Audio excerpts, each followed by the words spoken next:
And it's another edition of Rock Talk right here on CGCM Rock Radio, where we talk rock because that's how we roll. My name is Bob Bannister, and joining us this time around, a young lady from way down under in Australia, Cassidy Paris, also joined by her guitarist, Tom.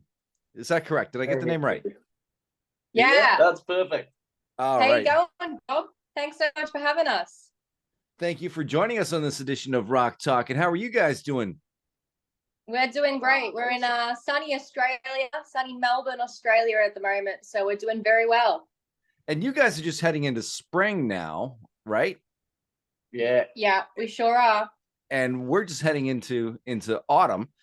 And you know what? It still feels like midsummer out there. We had a day today. It was 28 degrees Celsius.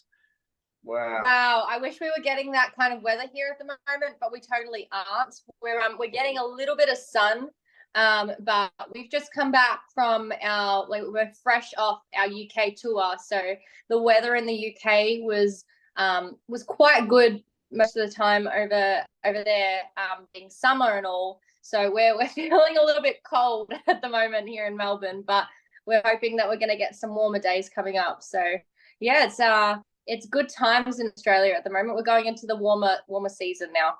Yes, fingers crossed for you that you guys will get the nice warm weather. I think I kind of cursed it for myself.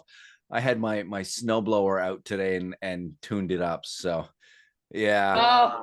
Oh no. Now how much of the white stuff do you guys get there, or if any? We actually, this is a fun story. I didn't see snow until I was in the UK for the first time. My parents and we've always gone to America for whether that be vacation or I've done a show in America before as well. But I didn't see snow until I was in the UK. So that kind of tells you how much in mainland Australia, in Melbourne, we don't get too much snow. But if you go towards the mountains, you'll get a heap of snow. I just haven't been there, but you had snowed in days and stuff because he's British. So I'm originally from the UK, so we had some snowy days, but we live quite close to the sea back in the UK, so it was you might get a little bit here and there, but if you go 10 minutes into the mountains, it was full on sledging down massive hills, and great fun. Sounds like fun. Whereabouts are you from there, Tom, in the UK? I'm from North Wales, a little place called Llandudno. So yeah. Okay. Familiar with where Wales is? What was that? I said I'm familiar with where I'm familiar with the UK, with Wales, Scotland, Ireland. My family's from there, so. Oh, cool. Oh, yes. Whereabouts? Manchester. Oh, awesome. Yeah, nice. Yes. Nice part. It's about an hour from where you live. Yeah. Hey? Yes. They're from Manchester, but I cheer for Liverpool in football. Too funny, too good. So let's talk music. You know what? I'm digging the album.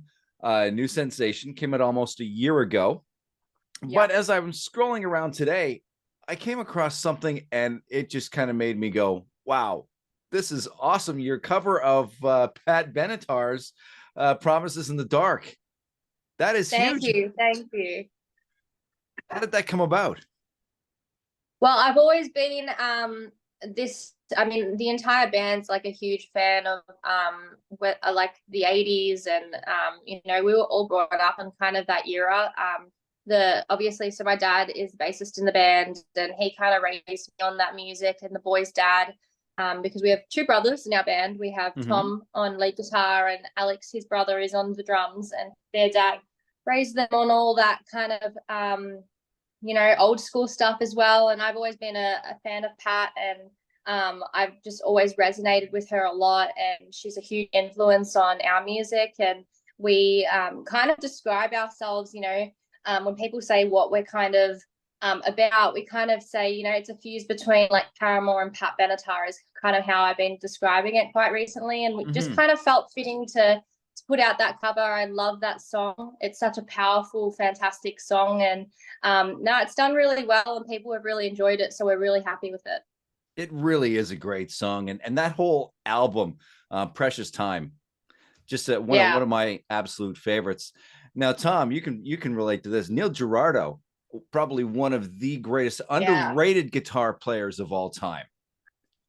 Oh yeah, 100%. Have you guys he's have you seen their edition of Austin City Limits? No, I haven't seen that one. But yeah, no, Neil Girardo's he's a gun, and it's funny. It's kind of the dynamic is a little bit similar, so it is funny. And yeah, I saw something else on your page too. Big congratulations, you guys just getting a deal with Ernie Ball Incorporated. Yeah. We're super excited about that. That's very recent. We announced that a couple of days ago, and no, we're super excited to be a part of the Ernie Ball family. So we've all got obviously guitar endorsements. I'm endorsed by Fender, and Tom's endorsed by an Australian brand called Anthony Bell. And we love playing guitar live, and we've always used Ernie Ball strings since like we were growing up. So it's a bit of a dream for all three of us to be endorsed by them. And you know, it's really cool too, because another Aussie band, Audio Rain, just recently got endorsed by Ernie Ball as well. So cool. I love that. All the Aussie bands are getting endorsed by them. They're absolutely a legendary brand. So it's a huge thing for us for sure. Absolutely, especially when you consider that in my opinion, the king, Eddie Van Halen, his first guitar away from Kramer was the Ernie Ball. That was huge. Exactly. Yeah, no, it's fantastic sometimes for us. Like, we think about some of the things that we're doing. I'm 21 and Tom's just turned 23 recently, so we're quite young in the scene, and to have all these opportunities open up for us, and we're working as hard as we can, but we all know that we're learning obviously every day. And I think that we were very lucky because we've had parents that always reminded us of that and kind of kept us level-headed about that. So it's awesome though to kind of look at your idols and see some of the stuff that they have done, and then be doing similar things yourself at this age is pretty cool for us. It's been pretty cool as well on the tour, especially this last tour, as you say, with idols and stuff, like meeting some of the bands that we've been brought up listening to and stuff, and playing on the same bills. Like at Steelhouse, we met Eric from Mr. Big, Eric Martin. And there were a couple other awesome people that we met there as well. Like it's really cool to be working all together as one unit, basically, just to keep, it's great to see idols we've been listening to all our life. Like totally.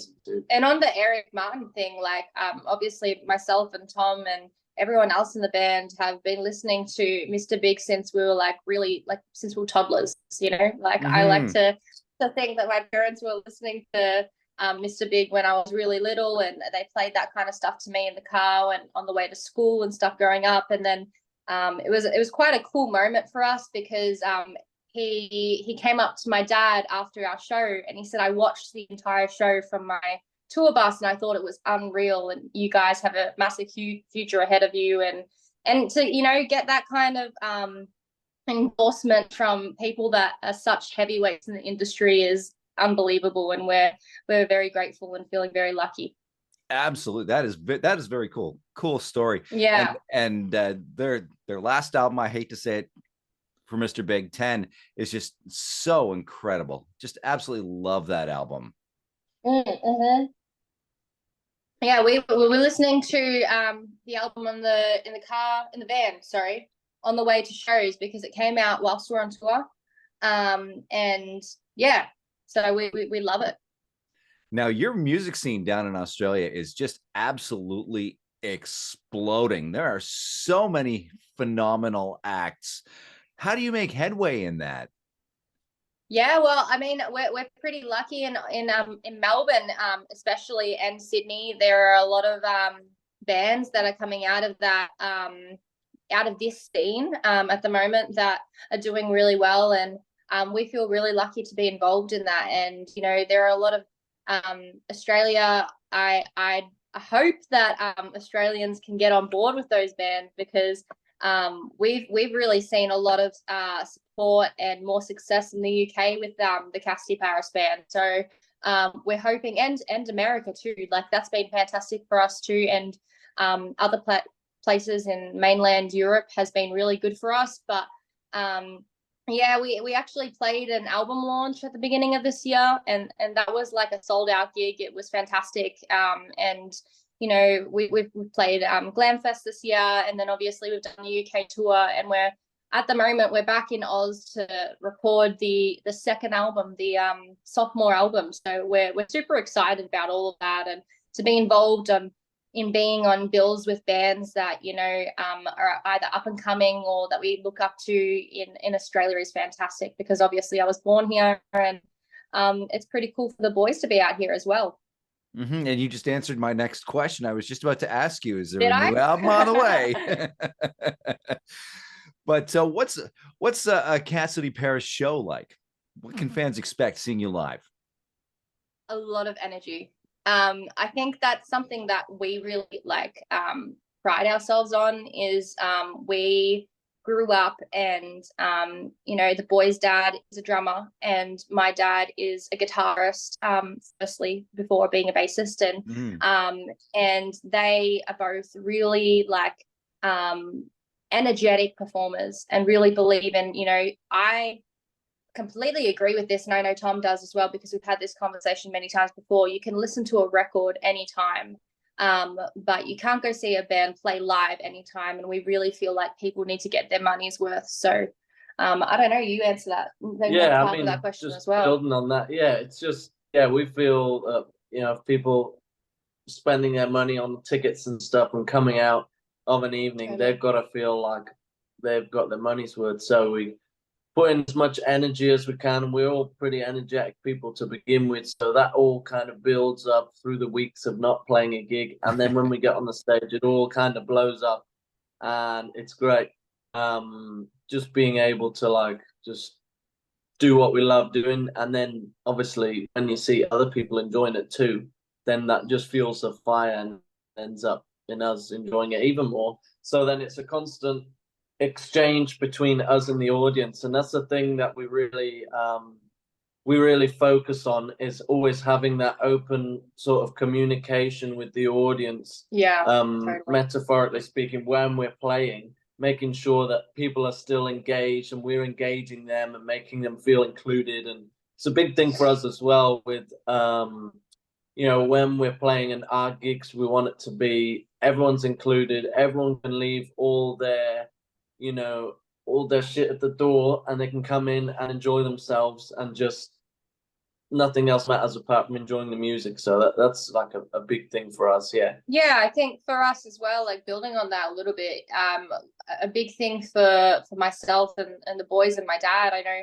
is like talking to people after the show is huge for us. Like I know I see, and a lot of artists and a lot of bands in the scene, in the mainstream pop scene at the moment, that don't want to engage with their fans after shows, or don't want to take that, you know, go that extra mile. And I don't understand it, because I mean, this is a bit off topic from the rock scene, but like when I was younger, I met Taylor Swift, and I know that was a huge like turning point for me, because she went so over, like above and beyond to make me feel like I was worth something, and you know, and she made me feel like, you know, my support was helping her. And I think that kind of outlook on things has kind of changed in the last couple of years with some of the artists that are out there. And you know, we're really looking to change that with this band, and we always go you know, above and beyond for the people that make it happen for us and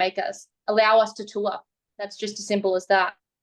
And, you know, in mentioning Taylor Swift, I've met her as well. In a previous incarnation, I was a country music DJ. And oh yeah, cool. And took listeners down to Toronto to a Taylor Swift concert, and we got the chance to meet her. But that's the thing I've noticed about country music artists too, is they're very engaging with their fans, and they go out of their way to do the meet and greets and be very personable with their fans. And that's something I think that the rock world really, especially in the upper echelons, needs to embrace. Yeah, exactly. And you know, like I think it's wild to me because without the fans, the bands are nothing. It's just as simple as that. Like if you don't have people that want to listen to your music, we've got a very vocal bird out there. So my apologies for I don't know what's happening There's out a there. crow or something that's singing us all a song. Yapping away over there. But yeah, if people don't purchase your music, they don't you know, buy the albums, they don't buy the t-shirts, like it's very hard for that's so funny, I can't believe it's doing that right now. Yeah, if they don't do that, then it's like every time I talk it wants to talk as well. It's putting its 2 cents worth in. Yeah, exactly. I think But that's a little bit better. But everybody's got that one pick me up song or a song that just you hear it and makes you feel better. But do you have a song that you hear and you go, damn, I wish I wrote that? It's funny, we were in a record store in Manchester a couple of weeks ago, and we were doing like they were fantastic at that record store. We did like a couple of albums or records that influenced us, and we were talking about songs on that. And the first song that popped into my mind was "I Believe in a Thing Called Love" by The Darkness. Oh, yeah. I wish I wrote that song. That's a great track. They're really making a comeback as well at the moment. Like The Darkness, they're doing a lot. To me, seem to be the biggest they've been like at the moment. They're really engaging like a younger crowd as well, which is really good to see. And obviously, there's been, as we talked about Taylor Swift earlier, there's been Taylor Swift touring, but you know, she's actually touring with a band. So all those young people that are watching, they're seeing a band and they're enjoying it. So, you know, whether people like Taylor Swift's music or not, you can't deny her touring's doing great things for the real sort of music industry for young people, you know, wanting to get into playing guitar or drums or whatever. Yeah, totally. And she comes out, look, I think she comes out with a guitar and, you know, she plays the guitar, and she's always been very vocal about how her songwriting has helped her through a lot of like navigate a lot of things in her life. And I think that's really good and healthy for the scene. But you know, she's touring with Paramore. Paramore's a rock band, you know. I think that's the exciting thing, that, you know, there's a lot of bands at the moment that I'm seeing. Even, you know, this is obviously a bit more mainstream talk, but like Olivia Rodrigo, she's doing great things for music because, you know, she's got that rock influence on her songs. She's a great songwriter. But yeah, all things aside, I think that is probably I've gone off track from your question. That is probably the song I wish I wrote, or 18 and Life by Skid Row. I think that's a great song as well. What's your song? I reckon it's a song from the Cars movies. Life is a Highway, Rascal Flatts. Oh, no. That was written by Tom Cochrane, who's a Canadian. Yeah. Oh, really? So that's a rewrite. Yeah. No, it's a re-record. I think Rascal Flatts released it like in the 90s, whenever it was, and then they re-recorded and re-released it again. The new version is like even better. But it's like so nostalgic. It's hard to find nostalgia for people like in their sort of 20s at the moment. But like that song, that would bring back so much like nostalgia for people, which is a great way to connect with younger audiences as well. So yeah, that song, what a hook, and it's just so catchy. It just gets you nodding your head like as soon as it starts. It's a feel-good song, isn't it? Yeah, it's a great song. It's kind of a fuse of like rock and funk and country as well. It's all a big mixture of genres. It's awesome. You should check out the original, Tom Cochrane and Red Rider. I've heard the original before. I like the Rascal Flatts version. I know a bit more. I don't want to get hated on, but I like that version a lot more. I have to stick true to my Canadian roots. Sorry. Yeah. Oh well. Yeah. That's fair enough. Yeah. So this has been a lot of fun. But before we wrap it up, I like to do a little thing called This or That. It's just a series of rapid fire, multiple choice questions. You just give me the top of the head answers. All right. Okay. This is gonna be fun. All right. Here we go. Cassette, CD, or vinyl? Vinyl. CD. Spicy foods or sugary treats? Spicy foods. Sugary treats. Iced coffee, iced tea, or iced water? Iced tea. Iced coffee. This It's going to be interesting on the next tour. We're going to have to get 2 separate things. Pool, beach, or water park? Beach. Water park. Video games, board games, or card games? Card games. Board games. Finally, pineapple on pizza, yes or no? Yes. Yes, yes. That's the only thing we've agreed on. That's a great one. We've not done that before. All right, one last question here. Sometime in the future, they're making a movie of Cassidy Paris and the band. Who's playing each of you guys? That's a great question. Who's what? Who's playing each of us? Oh. Okay, I'm gonna do it for every single member in the band. I don't know. Okay. I think who plays Ron Weasley in no, hang on, I'm talking about Alex. Oh. Grant. Who plays Rupert? Rupert Grant, yes. Yes, that's the one. Rupert Grant is playing Alex. 100%. Yep. Who's playing me? We're gonna do you. Nina Dobrev. I'm gonna give her that. She's Canadian. She's a Canadian actress. Oh, This is gonna be me. it's gonna be you. Huh. Oh. And who's gonna be Steve? Oh, that's so funny. I love that so much. You need that guy.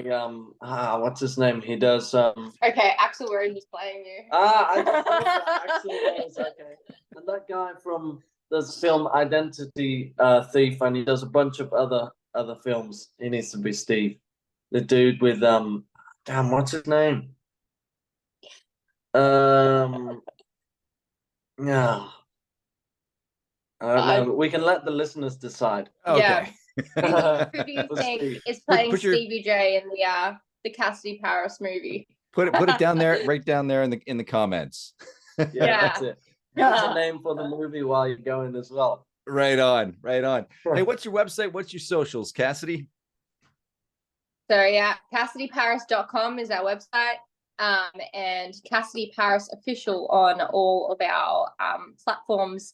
It is Cassidy Paris the page on Facebook if you want to follow on Facebook. So yeah, thank you so much for having us, Bob. We've absolutely loved this. This has been a fun interview. Thank you guys again. It's been so much fun. Thanks so much. Thanks so much. One more thing. When are you guys coming to Canada? Well, we're coming close to Canada, but I can't say much. I can't say too much about it yet because of legalities. Okay, we'll keep that under the hat. Yeah, we'll keep that under the hat. But yeah, we will get out to Canada. And I wrote with I don't know if you know of Danger or the Defiance. No. No. So a band called Danger back in the day had a singer at one point called Paul Lane, and he is Canadian, and he is from Vancouver, and I did a bit of writing with him back in the day. So we definitely want to come out and see him because we're great friends with him. So and he's doing the Trooper tour at the moment. He's the singer of the band The Trooper at the moment. So if you catch that, that's him. That's the guy. Very cool. Very cool. Yeah. Well, again, thank you, Cassidy. Thank you, Tom, for joining us. This has been an absolutely amazing edition of Rock Talk here on CGCM Rock Radio. Thank you so much, Bob. Gotcha. See you You're later. quite welcome. And thank you for joining us, and we'll catch you again next time.